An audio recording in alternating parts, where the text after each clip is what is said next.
बिस्मिल्लाहिर्रहमानिर्रहीम, अस्सलाम वालेकुम नाज़रीन। प्रोग्राम द लास्ट आवर में खुशामदीद। मैं हूँ यासिर रशीद और स्टूडियो मेरे साथ मौजूद हैं सीनियर तजियाकार राना मोहम्मद अजीम साहब।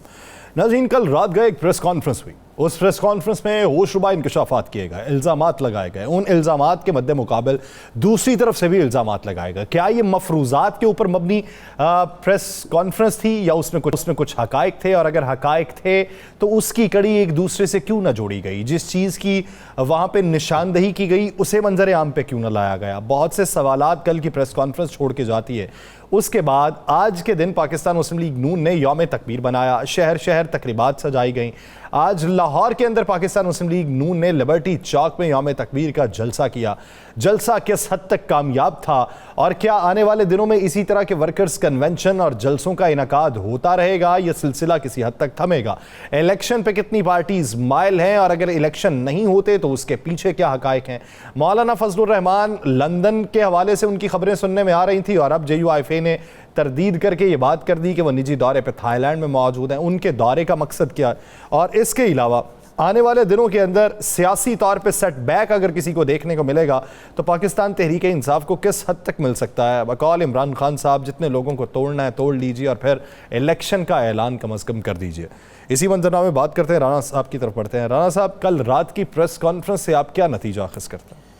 बिस्मिल्लाहिर्रहमानिर्रहीम, अस्सलातु वस्सलामु अलैका या सय्यदी या रसूल अल्लाह, अस्सलातु वस्सलामु अलैका या सय्यदी या हबीबल्लाह। यहाँ से देखें, ऑडियो लीक्स, वीडियो लीक्स जो हुकूमत के हाथ में आई फौरी तौर पर TV पे चल गई, फौरी तौर पर हर जगह चल गई। इवन अली मीन गंडापुर की एक मुबैना वीडियो चली, ऑडियो चली, याद आपको जी, जिसमें कहा कि असला लेके आना है, फ़लाँ जगह आना है, फ़लाँ जगह आना, वो भी चल गई। वो भी बड़ी ख़तरनाक थी ना। तो ये जो रात को प्रेस कॉन्फ्रेंस हुई, अगर इस प्रेस कॉन्फ्रेंस में हकीकत है, मैं नहीं कहता कि हकीकत नहीं, अगर हकीकत है तो उस गुफ्तगू को चला के उन किरदारों को बेनकाब कर देना चाहिए ताकि कौम को पता चले कि कौन से ऐसे किरदार हैं जो पाकिस्तान के लिए बदनामी का सबब बन रहे हैं, कौन से ऐसे किरदार हैं जो पाकिस्तान की रुसवाई का सबब बन रहे हैं, कौन से ऐसे किरदार हैं जो पाकिस्तान के अहम तरीन अदारों के ख़िलाफ़ घनौना खेल खेलना चाहते हैं। और अगर वो ऑडियो नहीं है और कोई ऐसी बात नहीं है तो फिर अचानक रात के पहर, पहले तो मैंने समझा शायद पेट्रोल सस्ता होने लगा, तो अक्सर रात इसी तरह होता। फिर यहाँ तो ईद, यहाँ तो ईद का चांद रात 12 बजे के बाद अचानक बताते हैं ये, या पेट्रोल की कीमत बढ़ानी हो या कम करनी हो। तो यहाँ किसी ने कहा यार शायद पाबंदी लगाने लगे हैं। बड़ी आपको पता चैम गोइयाँ होती रही।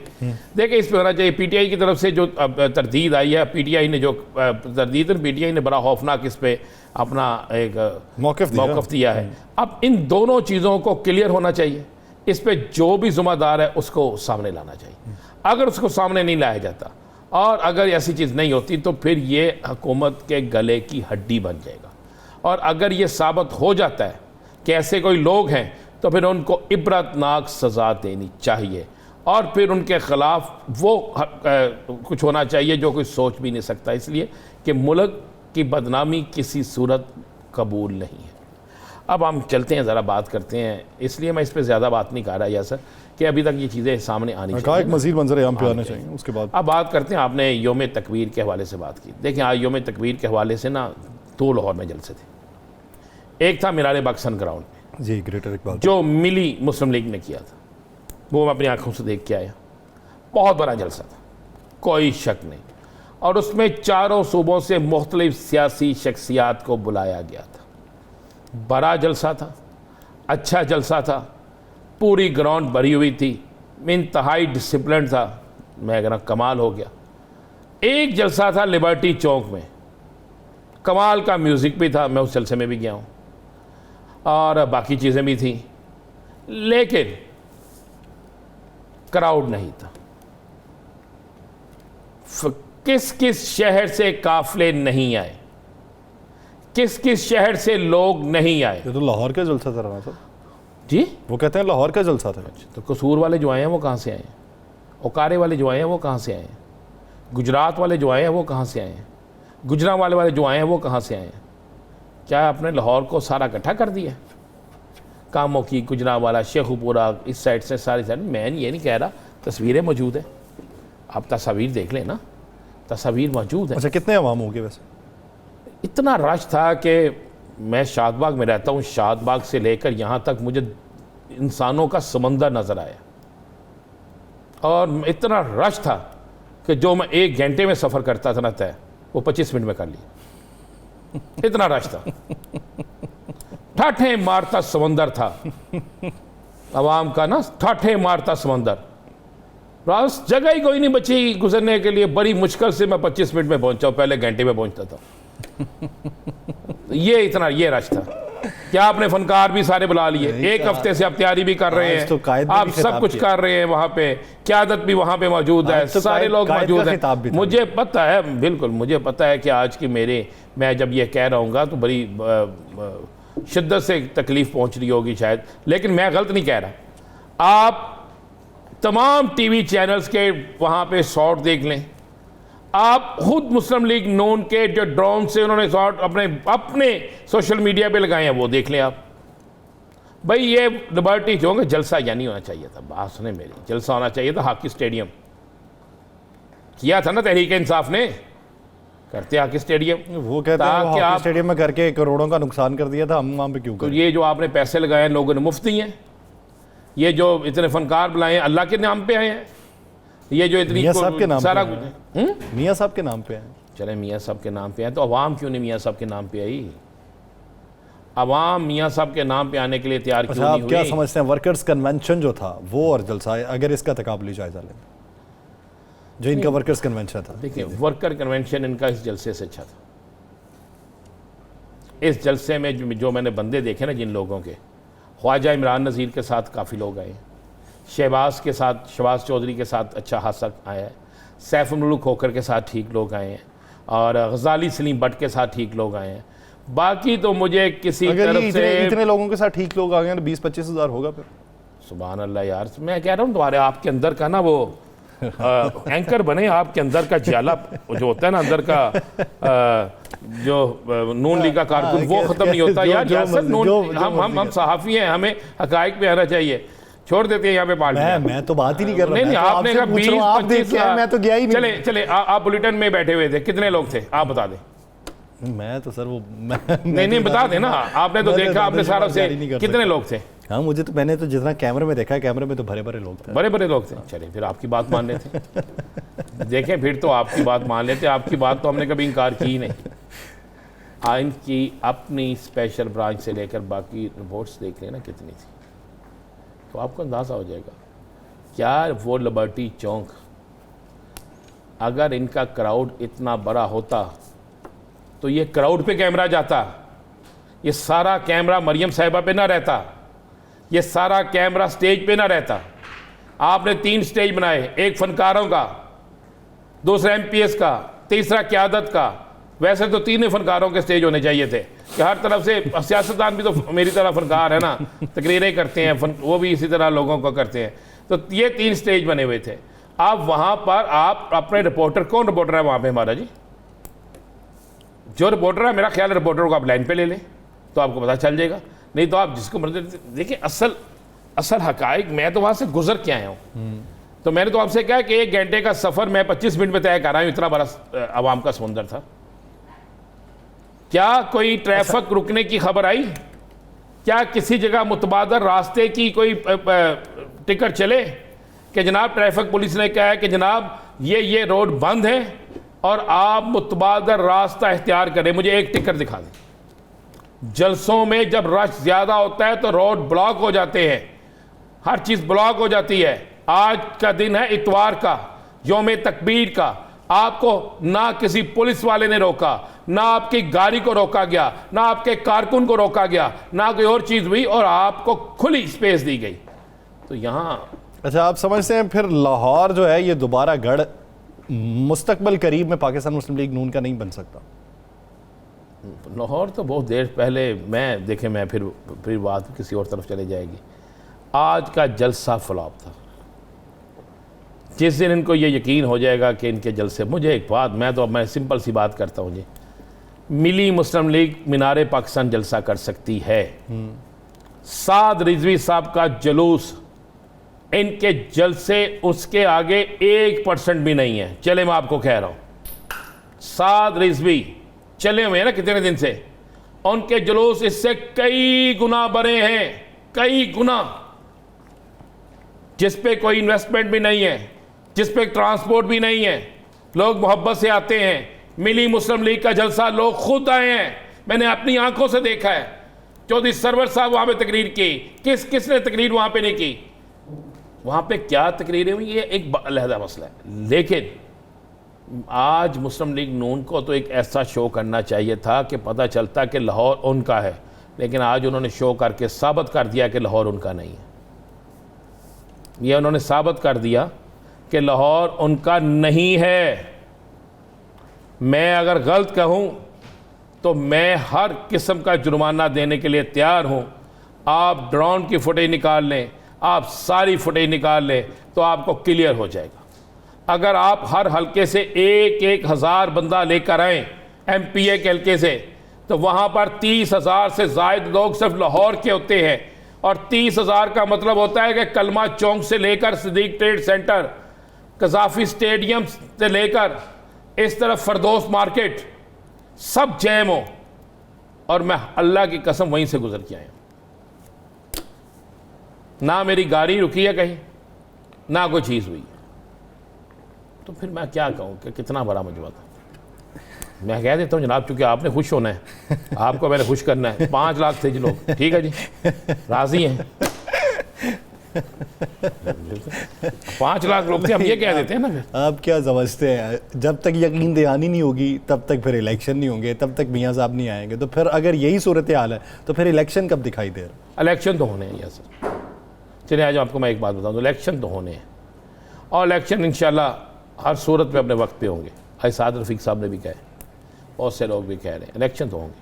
अच्छा, इलेक्शन के बगैर गुजारा नहीं है। चलें ये बताएं, अगर इन्हें लगेगा कि इलेक्शन के बाद हमारा हिस्सा भी नहीं है तो फिर इलेक्शन पे माइल क्यों होंगे? बात ये है, ये समझते हैं कि हम तमाम लोगों को तोड़ के इलेक्शन करा लेंगे। तो आज कप्तान ने तो बड़ी मज़ेदार बात की, इन्होंने कहा यार ले लें टाइम, 4 हफ्ते ले लें और 4 हफ्तों में सारे बंदे तोड़ लें तो इलेक्शन तो करा दें यार।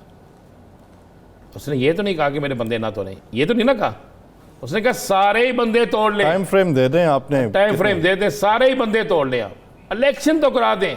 इस मुल्क की ज़रूरत है इलेक्शन। मैं तो कहता हूं खुदा का वास्ता आए सारे मिलकर जोर लगाएं और जाकर तुर्की के चीफ इलेक्शन कमीशन को ले आए,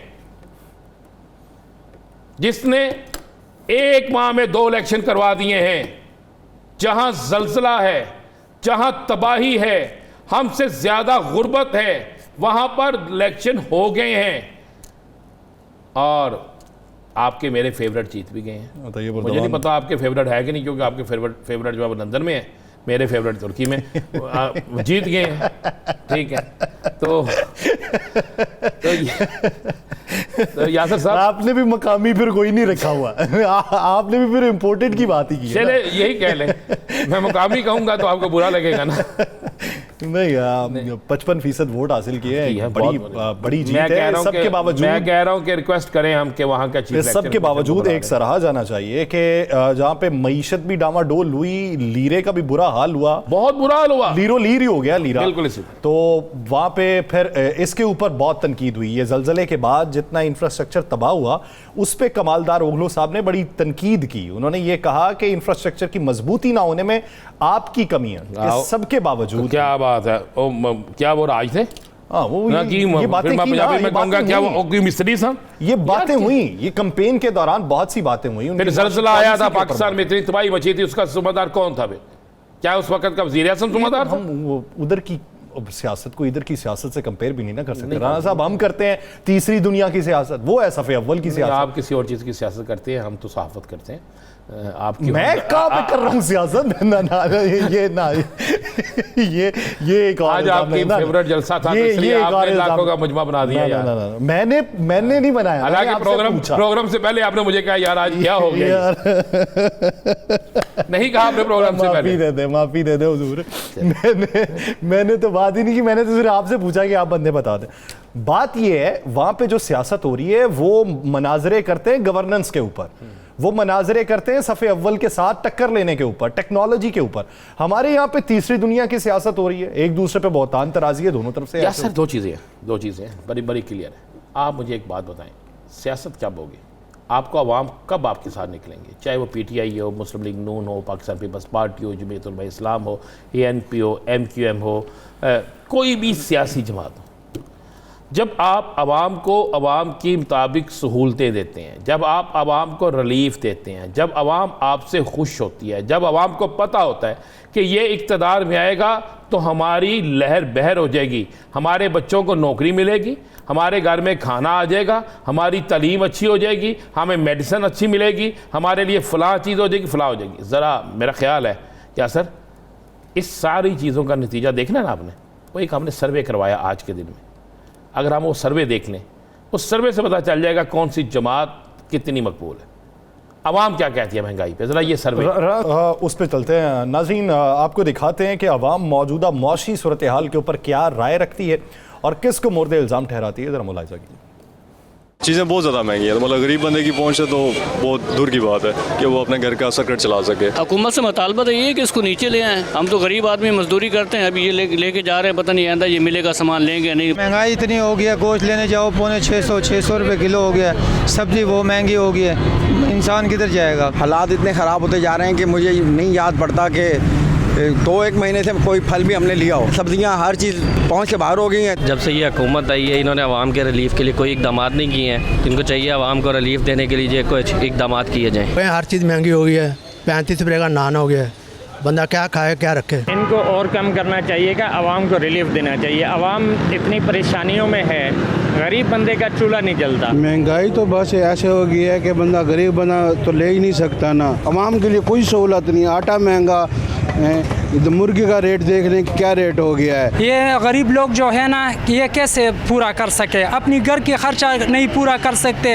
इधर जो है ना महंगाई इतनी ज़्यादा है, हमें हुकूमत से दरख्वास्त है कि जो है ना महंगाई को ख़त्म कर दे। चिकन तो ख़रीदारी से बाहर है, गोश्त भी इस तरह महंगा है, तो क्या करे गरीब, किधर भागे। अभी नाज़रीन, आपने मुलाहिज़ा किया ये लोग तहज़ीब के दायरे में बात कर रहे हैं, लेकिन भूख तहज़ीब के आदाब भुला देती है। ये शायद हुक्मरान इससे बावर नहीं होते। मौजूदा सूरत हाल के तनाजुर में आज कायद पाकिस्तान मुस्लिम लीग नून मियाँ मोहम्मद नवाज शरीफ तकाबली जायज़ा बयान कर रहे थे अपने दौर का और हाजिर दौर का। वो शायद इस बात से वाकिफ़ नहीं थे कि हाजिर दौर में उनके अपने ही छोटे भाई इस वक्त वज़ीर आज़म है। वो जो घी की कीमत बता रहे थे अपने दौर की और इस दौर की, तो ये भी ज़रा जांच लेते कि एक साल पहले तक घी की कीमत क्या थी और इस हुकूमत के आने के बाद क्या हुआ। राना साहब, ये पूरा मंजरनामा देख के आप समझते हैं कि आज जो तकाबली जायज़ा बयान किया गया वो बिल्कुल ऐन सादिक उतरता है?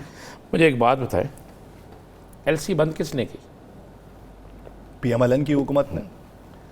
ये सारी चीज़ें महंगी करने में किसका हाथ है? जब आपको चीज़ ही नहीं मिलेगी, चीज़ तो महंगी तो होगी ना, बाहर से नहीं आएगी। मैं आज आपको बता दूं, अगले 5 से 7 दिन बाद मेडिसिन की कीमतों में 200 से 400% इजाफा होगा। 200 से 400%। और बहुत सी मेडिसिन नहीं मिलेंगी। जब मोहतरम मियाँ नवाज शरीफ साहब आज काबली जायज़ा ले रहे थे तो उन्हें सोचना चाहिए था 16 या 15 या 14 माह से हुकूमत उनकी अपनी है, 13 जमातों की हुकूमत है। वज़ीर आज़म उनके हैं, वज़ीर ख़जाना उनके हैं, वज़ीर कानून उनके हैं, और वज़ीर दाखिला उनके हैं, वज़ीर ख़ारजा उनके हैं, और उनके सगे भाई साहब जो हैं वो इक़्तिदार में हैं। ये सारी महंगाई जिसका आज वो जिक्र कर रहे हैं उनके दौर में हुई है। ये पिछले दौर में इतनी महंगाई नहीं थी महंगाई, लेकिन इनके दौर में हुई। मुझे नहीं समझ आई कि मियाँ साहब को शायद जिसने ये तकरीर लिख के दी ना, या मियाँ साहब जो जायज़ा, मियाँ साहब के नज़दीक तो वैसे भी रोटी 15 रुपए की अभी मिल रही है। ठीक, अच्छा वो रोटी 15 रुपए की ना, मुझे समझ नहीं आई कि वो कहाँ से मिल रही है। बल्कि हम उनसे रिक्वेस्ट करेंगे कि ये गरीब आदमी जो 20-25 रुपए की रोटी ढूंढते हैं, इनको कोई तंदूर बता दें जहाँ से ये 20 रुपए की रोटी, 15 रुपए की रोटी मिल जाए। यही बदकिस्मती है कि हम सामने बैठ के बुतों की तरह सुनते रहे, हमने जिंदाबाद मुर्दाबाद के नारे लगाते रहे, हम तालियां बजाते रहे, हम यही कहते रहे कि कदम बढ़ाओ हम आपके पीछे हैं। मैं कह रहा हूँ, चाहे वो इमरान खान हो, चाहे वो नवाज शरीफ हो, चाहे मौलाना फजल रहमान हो, चाहे बिलावल भुट्टो जरदारी हो, जब तक अवाम एहतसाब की चक्की को नहीं चलाएगी, जब तक महंगाई करने वाले का एहतसाब नहीं करेगी। अब मुझे बताएं, हमने हर शहर से ये सर्वे करवाए, हर शहर से है ना, आप देखें कोई एक शख्स ऐसा मिला आपको जिसने कहा महंगाई नहीं है? तो जब लोग समझते हैं महंगाई ज़्यादा है, जब लोगों को पता है कि गुजारा नहीं हो रहा, वो क्यों जलसों में जाएंगे, वो क्यों जुलूसों में जाएंगे? जिसके घर एक वक्त की रोटी नहीं पक रही, उसने जाके वहाँ पे म्यूजिकल प्रोग्राम क्या करना है? जिसके घर में बच्चे फाके से मार रहे हैं, उसने जाके लिबर्टी चौक डांस क्या करना है?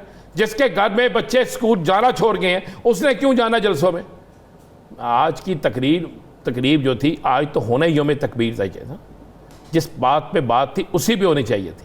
लेकिन आज का भी सारे जलसे जो थे ना, सारा मलबा, अच्छा जितनी पाबंदी लगाते हैं टीवी पे इसको ना चलाए इमरान खान को, उतना जिक्र खुद कर जाते हैं, उतना ही जिक्र खुद कर जाते हैं। करें, चलें, तनकीद करें, सारा कुछ करें, आपका हक बनता है। लेकिन ये तो मियाँ साहब को याद होना चाहिए था, हुकूमत किसकी है? इसमें 5 रुपये कमी, 10 रुपये कमी किसने लानी थी? यहाँ पर सैकड़ों रुपये जो है वो बढ़ाए गए हैं। मुझे बताएं, मैंने एक बड़े मारूफ इंडस्ट्रियल से पूछा, यार ये क्यों महंगाई है? उसने कहा जी एलसी खोल दें।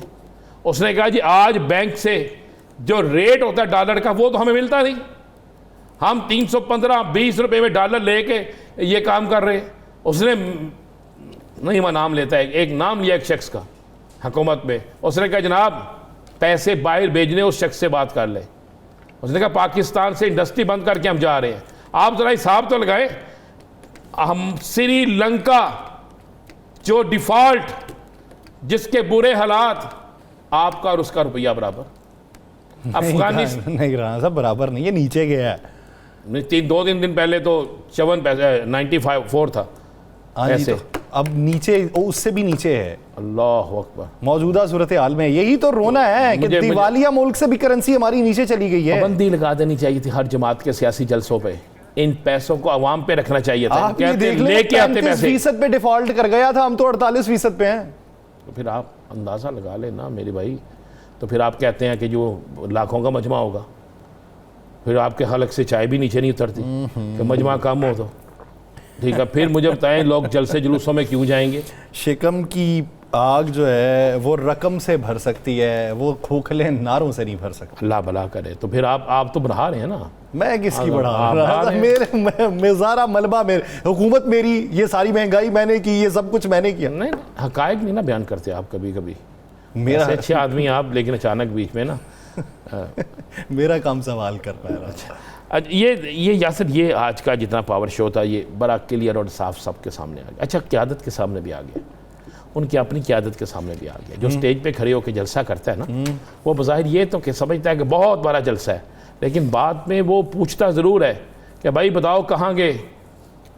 अच्छा, ये होता ना अपोजिशन का जलसा, तो आप कहते जनाब कंटेनर लगे हुए थे, रास्ता रोक दिया जनाब, हमें वहाँ से आगे नहीं आने दिया जनाब, जानबूझ के सिक्योरिटी के नाम पे सख्ती कर दी गई। भाई ये तो था भी गवर्नमेंट का, खुली इजाज़त थी, आओ भाई, जिसने आना वो भी आए, जिसने नहीं आना वो भी आ जाए, किसी को नहीं रोका जाएगा। बेहतरीन म्यूजिकल प्रोग्राम के बावजूद भी एक जो करना था वो आपका फ्लॉप शो रहा। फ्लॉप शो से पैगाम क्या गया? अब मुस्तकबिल की सियासत क्या होगी, इसी पे बात होगी एक शॉर्ट ब्रेक के बाद। कहीं नहीं जाएगा इससे बदास।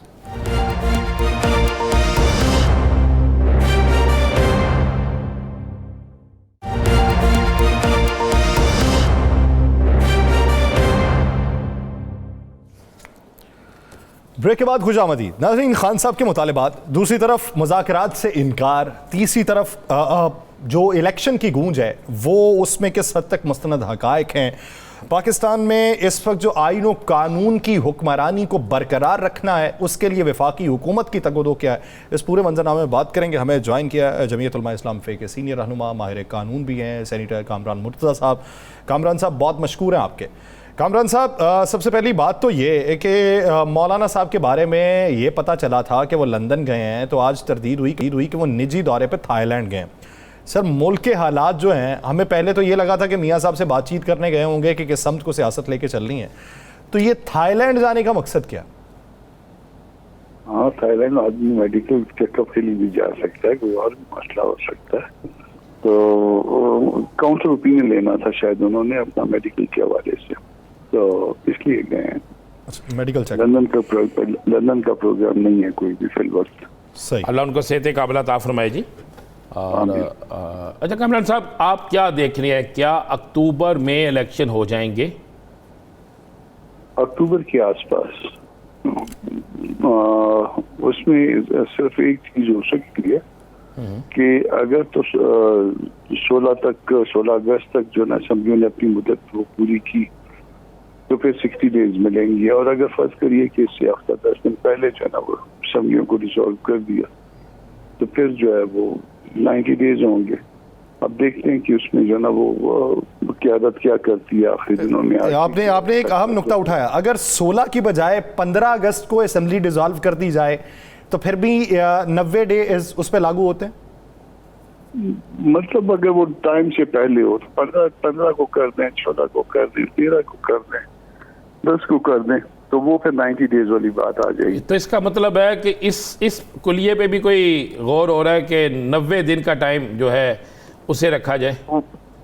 आपकी बातों से तो यही लगा। वो इस गवर्नमेंट को नहीं मिलेगा, वो केयर टेकर सेटअप को मिलेगा। वो बाजू का हाँ, वो सिर्फ ये होता है बात इलेक्शन के इंतजाम में जो ना टाइम रिक्वायर्ड होता है, तो उस इंतजाम के लिए जो है इसमें कोई बदनीयती शामिल नहीं होगी।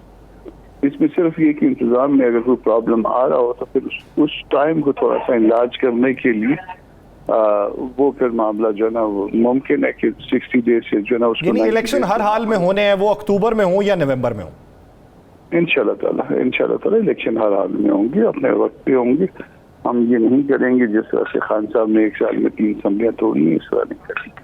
अच्छा, ये जो एक बड़ा गूंज है एक चीज़ की, कैसर शेख साहब ने हमारे प्रोग्राम में हमें कहा, मुस्लिम लीग नून के वो MNA भी है, स्टैंडिंग कमेटी के चेयरमैन भी है फ्रांस के, उन्होंने कहा जी कि इलेक्शन नहीं बल्कि कौमी हुकूमत पर काम शुरू हो चुका है। इस पे क्या हकीकत है?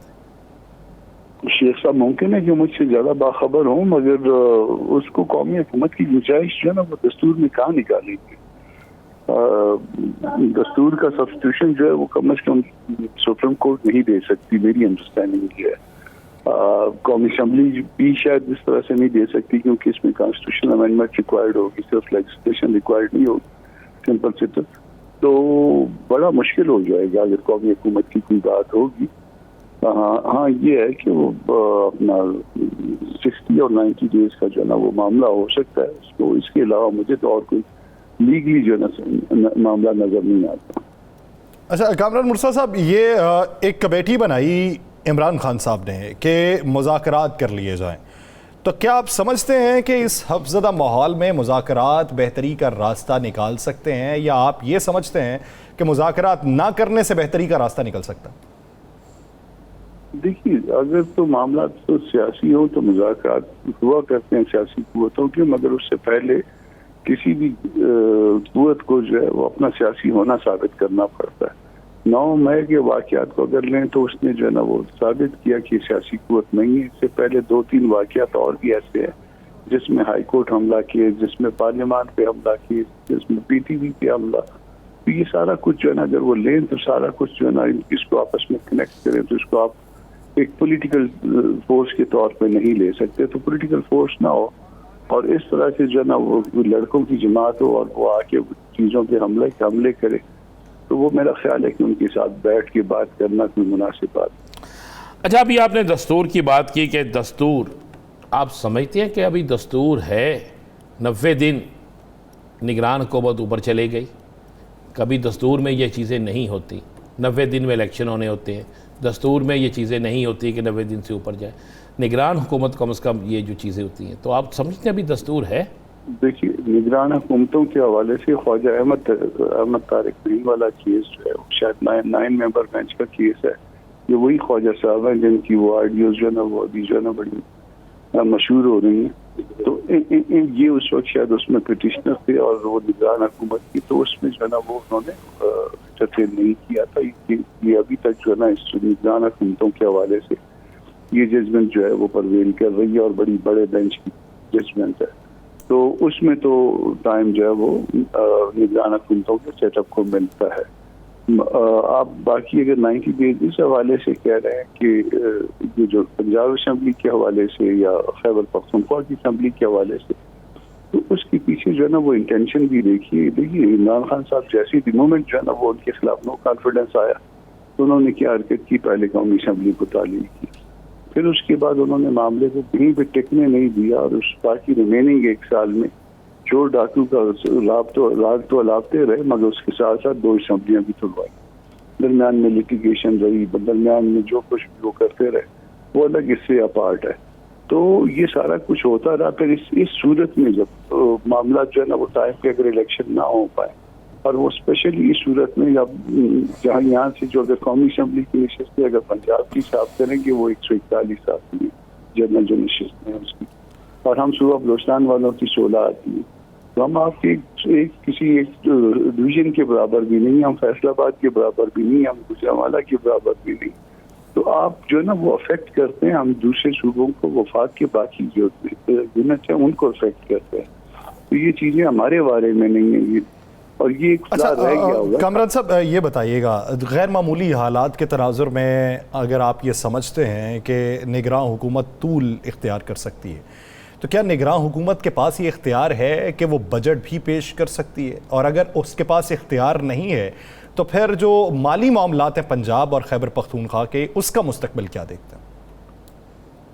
देखिए उस मामले को जो है अगर वो ख्वाजा आसिफ वाले केस के रेफरेंस से देखेंगे तो वो आपको मुश्किल पेश आएगी केयर टेकर के हवाले से। ख्वाजा आसिफ वाले केस में जो है ना तय ये हुआ है कि वो डे टू डे अफेयर सिर्फ चला सकते हैं, कोई ऐसा डिसाइसिव जो है ना डिसीजन नहीं ले सकते। बजट जो है पूरे अगले साल का मामला हुआ करता है, मगर इस सूरत में जो है वो कहीं ना कहीं पे कोर्ट को कोई ना कोई हल देना पड़ेगा। वो बजट देंगे, बजट चैलेंज होगा, बजट को ये भी हो सकता है कि कहीं पे जो ना उसको उस बजट को कौमी असम्बली या इसके साथ साथ सेनेट से उसकी तोसीक जो ना रिक्वायर्ड कर दें, कुछ इस तरह से करें, मगर ये एक मुश्किल सूरत ख्याल आएगी। कामरान मुर्तज़ा साहब, अभी आपने जिक्र किया डिप्टी स्पीकर कासिम सूरी साहब का, आपने कहा कि उन्होंने इमरान खान के कहने पे असम्बली डिज़ोल्व कर दी, लेकिन फिर उसी असम्बली को बहाल किया, सारा कुछ किया, चीफ जस्टिस साहब ने सो मोटो लिया, आप खुद पेश हुए, आपके बड़े दलाइल थे वहाँ पे, सारा कुछ सुना गया, रात को अदालतें भी लगी। तो अब अगर वही अदालत जो है, वही जजिस जो हैं, अगर आप 14 मई की बात करते हैं, इलेक्शन की बात करते हैं, तो उस पर एहतजाज हो जाता है। पहली तो बात ये मैं आपको कर दूं, जो रात को अदालत लगी थी वो हमारी वजह से नहीं लगी थी, वो किसी की डी नोटिफिकेशन, किसी के डी नोटिफिकेशन की बात थी और किसी की नोटिफिकेशन की बात। वो मेरा ख्याल है आप इस हवाले से मुझसे ज़्यादा बाखबर होंगे, और इसीलिए शायद कोई हैली उतरा भी था पीएम के उसमें, तो वो कोई और मामला था। वो मामला अगर आपको पता है, चले हम उस मामले को छोड़ देते हैं, उसी अदालत ने फैसला तो किया ना। चलिए अच्छा, उस अदालत में आप फर्ज करिए कि आप जो है या मैं जो कोई भी मामला, कोई हमारा कोई ठीक होता है और कोई मामला ठीक नहीं होता, ये मेरे किसी भी अमल से किसी को इत्तफाक करने का भी हक है और इख्तिलाफ करने का। बिल्कुल ऐसे मैं कोई अच्छा अमल करता हूँ तो उससे इत्तफाक किया जाएगा, मैं कोई गलत अमल करता हूँ उससे इत्तफाक नहीं किया जाएगा। इसी तरह अदालतों के फैसले कुछ दुरुस्त होते हैं, कुछ दुरुस्त नहीं होते। दुरुस्त फैसलों से इत्तफाक किया जाएगा, गलत फैसलों से इत्तफाक नहीं किया जाएगा। 63 पे जो उन्होंने जो कुछ किया वो भी जो है ना वो एक ऐसा तारीख का मामला है जुडिशल हिस्ट्री का, जिससे कभी कोई इत्तफाक नहीं कर पाएगा। नवाज शरीफ वाले मामले में जो उनको लाइफ टाइम जो उन्होंने वो डिस्क्वालीफाई कर दिया है, इससे कभी कोई इत्तफाक नहीं कर पाएगा। भले वो लॉ ऑफ लैंड है, मगर हम इत्तफाक नहीं करते और मुंह पे कहते हैं कि वो ठीक नहीं है। भुट्टो साहब की फांसी का फैसला वो कहीं पे नहीं। तो ये सारा कुछ जो है ना इन्हीं लोगों ने किए होते, कुछ ठीक होते हैं, कुछ ठीक नहीं होते हैं। जो ठीक होते हैं उस पर इत्तफाक पैदा हो जाता है, जो ठीक नहीं होते हैं उसके ऊपर जो है ना वो इसी तरह से उंगलियां उठती रहती। अच्छा कामरान साहब, आप क्या समझते हैं कि पाबंदी जो है, पाबंदी के लिए जो बात है उसकी मंजूरी किसने देनी है और क्या उसे चैलेंज किया जा सकता है? पाबंदी किस चीज़ की पाबंदी? पाकिस्तान तहरीक इंसाफ के ऊपर पाबंदी। देखिए, मैं किसी भी जमात पे पाबंदी का हामी नहीं हूँ। ये मेरे ख्याल में, मैं जिस तरह से मैं अभी नवाज शरीफ वाले मामले का कह रहा था, वो आर्टिकल 17 की मंशा के खिलाफ है। वो एक शख्स की जो है वो आप उसकी सियासी सरगर्मियों को आप रोक देते हैं, तो आप किसी तरह से किसी जमात की सियासी सरगर्मियों को रोकना भी उसी तरह से वो लार्जर स्केल पे आ जाता है, वो भी दुरुस्त नहीं होगा। तो ये पाबंदियां जो है ना ये मामले का हल नहीं होती है। आप अगर किसी ने क्राइम किया है, भले वो इमरान खान साहब है, भले वो मैं हूँ, भले वो आप हैं, उसके खिलाफ वो पॉजिटिव एविडेंस लाइए और उसको जो है ना वो बुक कराइए, उसके ऊपर, उस शख्स के ऊपर जो है ना वो कानून के मुताबिक खुद ब खुद पाबंदी आ जाएगी। पार्टियों को रोक लेना इस तरह से मेरा ख्याल ठीक नहीं है। अच्छा, तो उसके तरीक़ाकार पे भी बात कर लीजिए कि उसका तरीक़ाकार क्या है?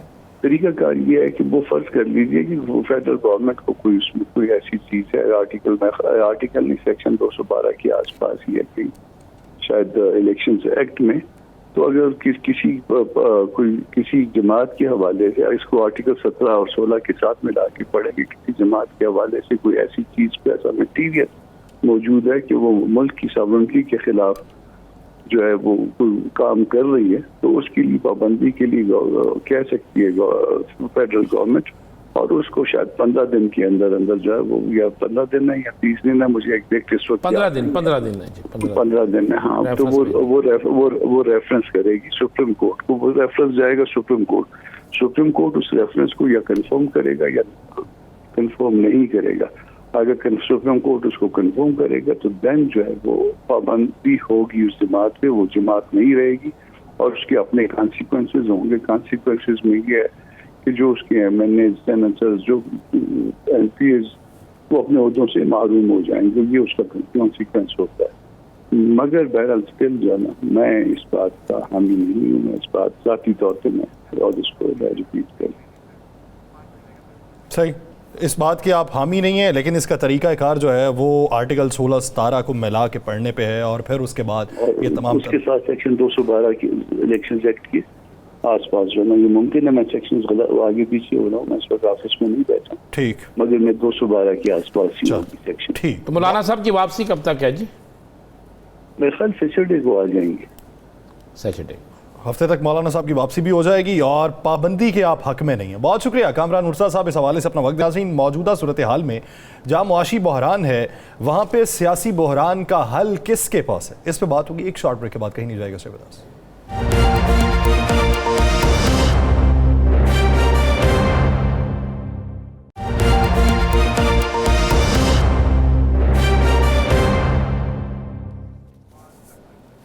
ब्रेक के बाद खुशामदीद। नाज़रीन, सियासी इस्तेहकाम किस तरीके से आएगा? पाकिस्तान तहरीक इंसाफ से जो लोग जुदा हो रहे हैं, ये जुदा हो के किधर जाएंगे? ये जो सियासत छोड़ने वाले हैं, जिनके बयानात ये हैं कि हम सियासत छोड़ रहे हैं, किस हद तक सियासत छोड़ रहे हैं या किस हद तक सियासत इनको छोड़ रही है? सबसे ज़्यादा किस पार्टी में जाएंगे, ये एक बुनियादी सवाल। अगर उस पार्टी में जाएंगे तो वहाँ पे जीत के इम्कानात कितने हैं, ये दूसरा सवाल।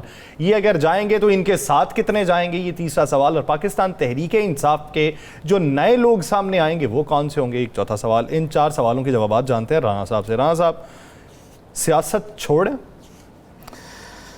सियासत जिन लोगों ने छोड़ी है ना, उनको सियासत छोड़ देगी। जो लोग इस वक्त सियासी नज़रिया तब्दील कर रहे हैं, उनको सियासी नज़रिया तब्दील करते ही आवाम भी छोड़ देगी और सियासत भी छोड़। चले राना साहब, इस पे तफसीलन बात अगले प्रोग्राम में। शुएब शाहीन साहब ने हमें ज्वाइन किया है इसी बीच। शुएब शाहीन साहब बहुत मशकूर हैं आपके वक्त के। शुएब शाहीन साहब, अगर मौजूदा सूरत हाल के तनाजुर में देखा जाए, आपके ऊपर बात की है जस्टिस काजी फाइज ईसा साहब ने। उन्होंने ये कहा है कि आप टीवी शोज़ में बैठ के कानून बयान करते रहते हैं और आप पेश होके वहाँ पे ये दलाइल नहीं देते। तो एक तो इस मामले के ऊपर आईनी दायरे में रहते हुए क्या आपका फ़र्ज़ बनता है? दूसरा ये कि मौजूदा सूरत हाल में पंजाब और खैबर पख्तूनख्वा की हुकूमत जो इस वक्त निगरान बैठी हुई है, उसका आईनी मुस्तकबिल क्या है? बजट वो पेश कर सकती है या नहीं कर सकती? देखिए, जो पहला सवाल है, वैसे तो सुप्रीम कोर्ट में मैंने आज दलाइल दिए हैं और उसमें मैं पेश हुआ हूँ। आबिद ज़ुबैरी साहब, president supreme court of Pakistan का मैं वकील हूँ, तो नेचुरली मैंने वहाँ आर्गूमेंट किए हैं और इंटरम आर्डर पास हुआ है, जिसके ज़रिए कॉन्स्टिट्यूशन ऑफ कमीशन का जो नोटिफिकेशन था वो भी सस्पेंड हुआ है और कमीशन का जो आर्डर था वो भी सस्पेंड हुआ है।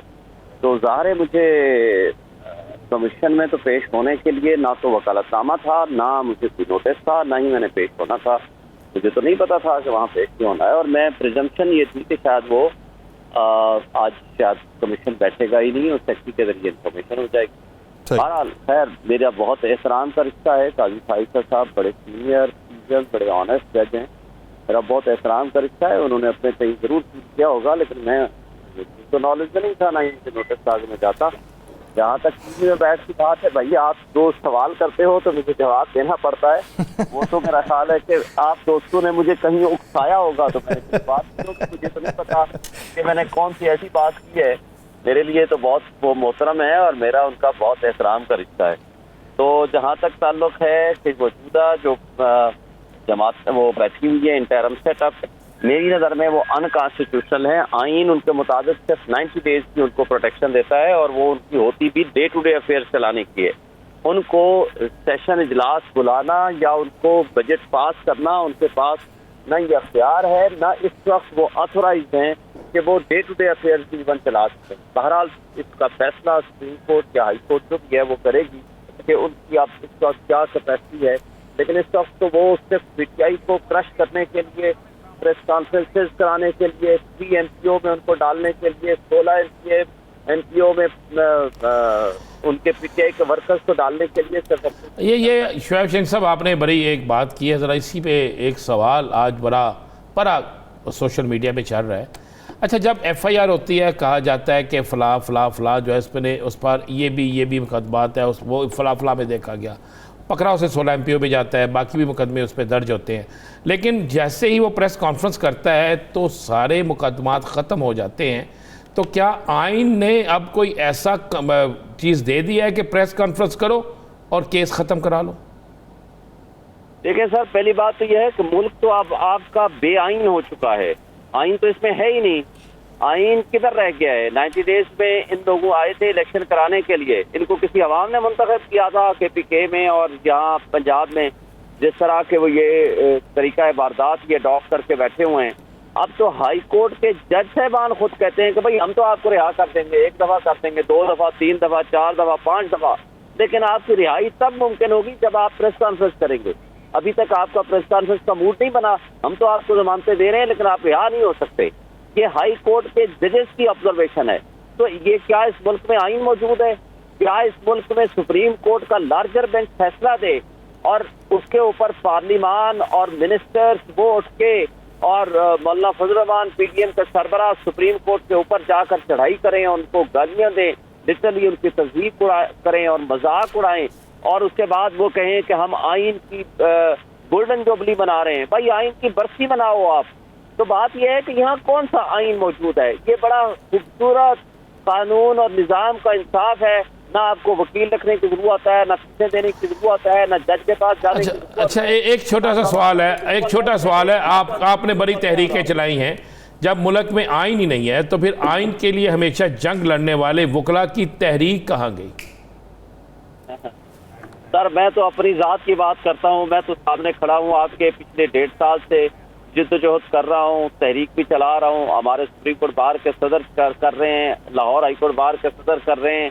जितना हम कोशिश कर सकते हैं हम देखें, हम आइन की बालादस्ती, कानून की हुक्मरानी और आज़ाद अदलिया के लिए और बुनियादी इंसानी हुकूक की बहाली के लिए हमने माजी में भी तहरीक चलाई और आज भी चला रहे हैं। जितना कुछ हमसे बस में हो सकता है तारीख हमारा रोल भी याद रखेगी और जो हमारे भाई हों या हमारे मुखालिफ हों जिसका रोल नेगेटिव होगा उसको भी तारीख याद रखेगी। वक्त गुजर जाता है, ये चंद महीने, चंद साल, चंद हफ्ते ये सब गुजर जाएंगे, लेकिन तारीख में कौन किस साइड पे खड़ा था, कौन तारीख पे सही रुख पे खड़ा था, कौन गलत साइड पे खड़ा था, उसको भी वक्त याद रखेगा। अच्छा शुएब साहब, हो रही है ये बताइएगा, हमारी बच्चियों के साथ, हमारे नौजवानों के साथ जिस तरह की ज्यादतियां हो रही हैं, ये सारी तारीख का हिस्सा है और लोगों के पास हर चीज महफूज है और उसका भी एक दिन आएगा, उसका हिसाब भी इनको देना पड़ेगा और अल्लाह ताला के हाथ भी उसका हिसाब है।